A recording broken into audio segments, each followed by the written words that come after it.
Honorable Mr. President, distinguished guests, dearest friends, allow me to begin this brief speech by saying how delighted and privileged I am to contribute alongside so many acclaimed hemoglobinopathy specialists and friends to today's online meeting, of which the Thalassemia International Federation is a proud patron. I would also like to take this opportunity to congratulate the Piera Cutino Association, both on this excellent initiative taking place on International Thalassemia Day and on the association's 25th anniversary, and wish the President and the members prosperity and lots of successes in their future endeavors. I am always particularly pleased to see organizations like yours working over so many years with such dedication and passion to actively improve the lives of patients with these disorders. The bonds of collaboration and friendship that tie our countries in the prevention, control and management of thalassemia, and not only, of course, are deeply rooted and ongoing. Italy has not only been amongst the founding countries of TIF, but it has substantially contributed through its scientific research, medical and health professionals community, and the active and consistent involvement of its patients to the advances documented over the past decades in the diagnosis and treatment of this serious hereditary condition.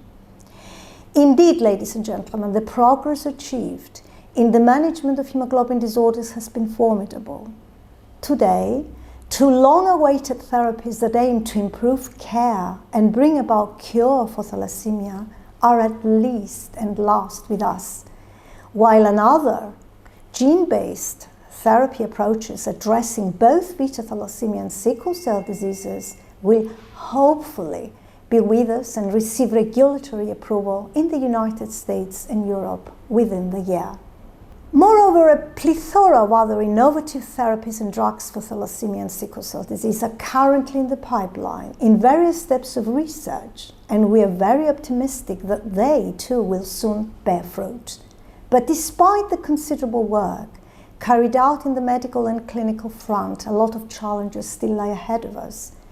with the most crucial one being to ensure indeed that these life-changing medical products can reach our patient communities everywhere in the world, and as soon as possible. To that end, the theme of today's event couldn't have been timelier.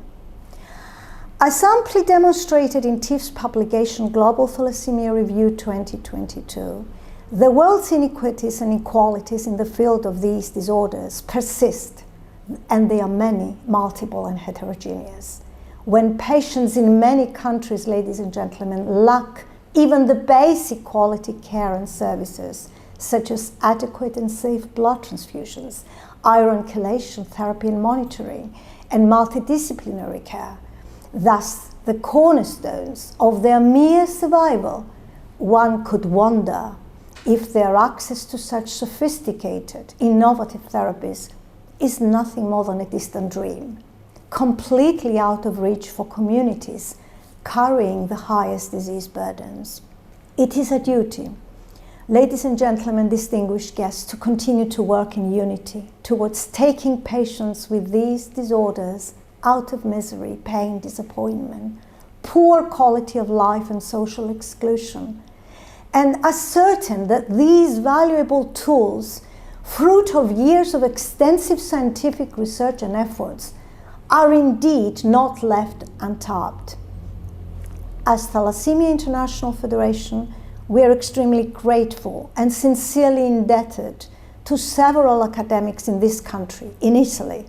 many of whom are amongst us here today, who have devoted time and interest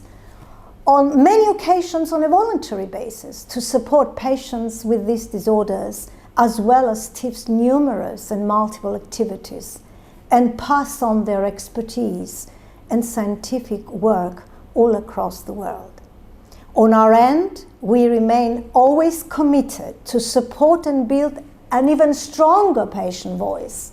help implement national control programs for hemoglobin disorders, strengthen alliances and dialogue, promote quality of thalassemia care and sickle cell disease, and rare anemias at large, education and fight so that innovation truly enters the life of every patient, of every affected patient, no matter where they live. I wish you a fruitful and productive meeting, and I thank you for your attention.